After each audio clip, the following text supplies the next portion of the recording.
Ballbuster. That would have made more sense. Last time, on a whim, we fought and defeated our first brother, Brother Caterpillar.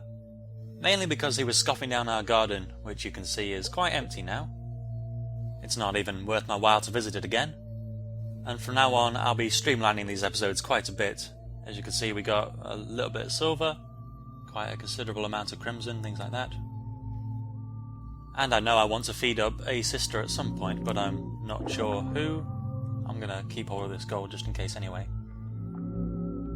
I genuinely have very little idea where my next fight is going to come from, whether I'll be the one to initiate it, or whether someone will track me down. But since I've just had a fight, I think I will be safe enough to pass a lot of this through and try and grow some in the garden. Ole's garden in particular, since it's right there, and it's been a while since I've shown off a new area. I'm going to focus on Crimson, mainly because I need the source of attack power, constantly. Also, probably because I'm limited by that being the only colour aside from gold that I have significant amounts of. I also need to feed up Aya at some point, and she takes Crimson, so I've got to remember that. Although, to be honest, it's dropped to the back of my mind slightly with recent developments. Until I actually get round to growing some trees, I'll have quite a decent stockpile, but as soon as I'm rid of it, I'm leaving myself wide open, and that's a constant fear at this stage in the game. Saving should come far more frequently, or at least before every significant venture. I hope I'm not giving too much away, but brothers can attack you out of the blue, giving you no opportunity to save. Hurry, you can make it. A new radiant life awaits you. You're almost depleted. You're dying.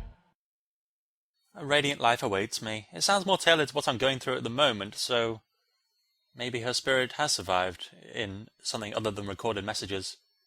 Sister Death really starts arching over everything now. Everyone else has pretty much stopped talking to me. My name is Amber. Yes, how sorrowful a man's path can be. The void is often called a sleeper. Right now, it means the same thing. But this limit hasn't always been a sleeper. Before he ceased to live, it was awake. And I gladly came here. He was an artist, and a poet, a creator.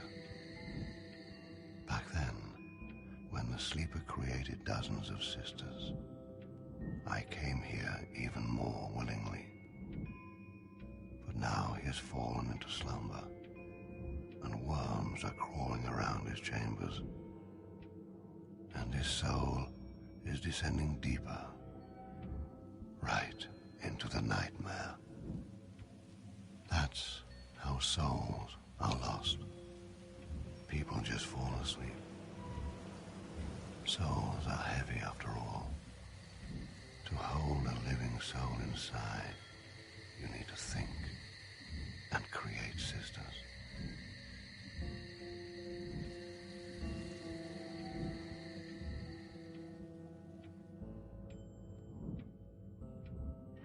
This garden is very bright but clouded, a lot like Ole's mind.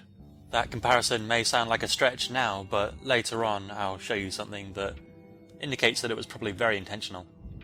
That little hanging puppet is the Icepick Lodge mascot, I suppose. It appears on the introduction screen, and in a few other places. This large tree in the centre, I can't paint on it, of course, it doesn't look too alive. It's all wrapped up, actually.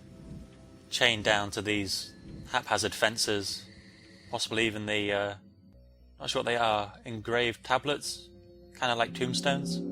A lot of potential but currently indecipherable knowledge. That sums up Ole pretty well.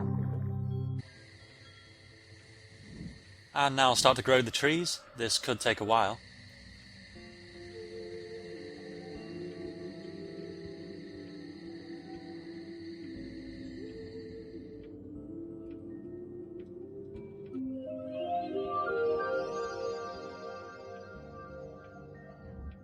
"120 droplets. That is huge.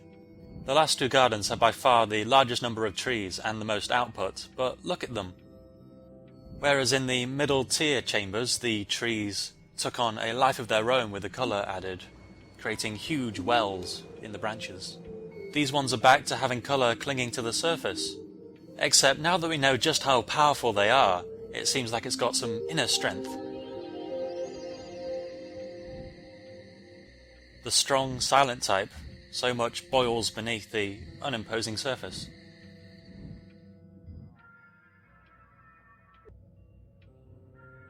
On to what Colour was talking about when we first entered this chamber. What he said is actually quoted in the instruction manual, so if you read through it, that's the very first thing you learn about the Void. It actually seems to make a lot of sense at the time. He sounds like a man who's been ensnared by the beauty of the sisters like anyone else would, and it's only recently we've learned that he just uses them as passages into the Void. But maybe he's still been tempted in. He came more frequently when there were more sisters.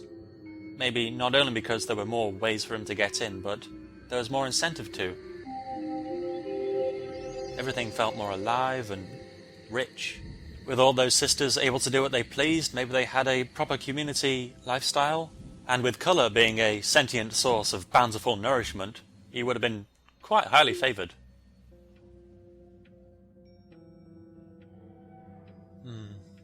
The way this is bobbing around, I feel like I'm being a bit lulled. It's a nice touch. But as they say, there's no rest for the reckless harbinger of hate and peril. So I don't have any other colours I can grow right now. I'd really like to be able to do violet, since it would make all this far more profitable, but I'll just have to wait for it. I really like how you exit this area, just stepping through the gate like it's nothing special. I'm not sure what I'm doing now. I have to wait for this garden to grow, and in the meantime I'm just passing any odd bits through. I doubt I'll get enough to be able to grow another tree. At a time when there are loads of people trying to drain away my colour, I also need to put in the steepest investment into my gardens.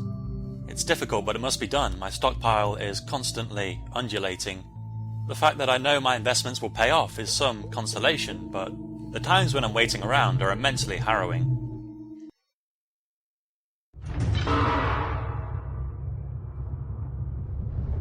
The brothers are gradually winding their way back in.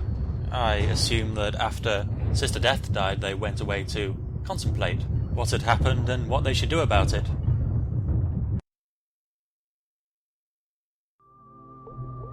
So Patriarch is back in. That's no worry, he likes me. Although that won't deter him in the slightest from feeding off my gardens. You're almost depleted. You're dying. Alright, old friend, what's the verdict? For your diligence, young one, I will reveal to you a secret hidden from the sisters. The world is vertical, limit over limit. You cross the border between these limits, and you die. Below this world, there's the nightmare, from where we, the righteous, ascended. And below the nightmare, a chain of lifeless pits. Where we are is the last and best limit of all, young one, our paradise. But the sisters delude themselves with thoughts of an even higher limit. This is blasphemy. Each of them could have decorated the sleeper with her colors, but the ungrateful bloodsuckers dream of a better life. Don't listen to them, young one.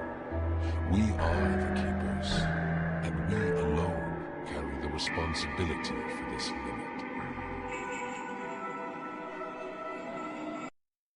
It's not only the sisters that think differently, Colour does too.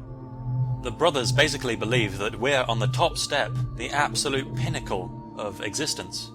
We are the rosy apple on the tree, and there are an infinite number of spiders clinging to it, one after the other, all the way down.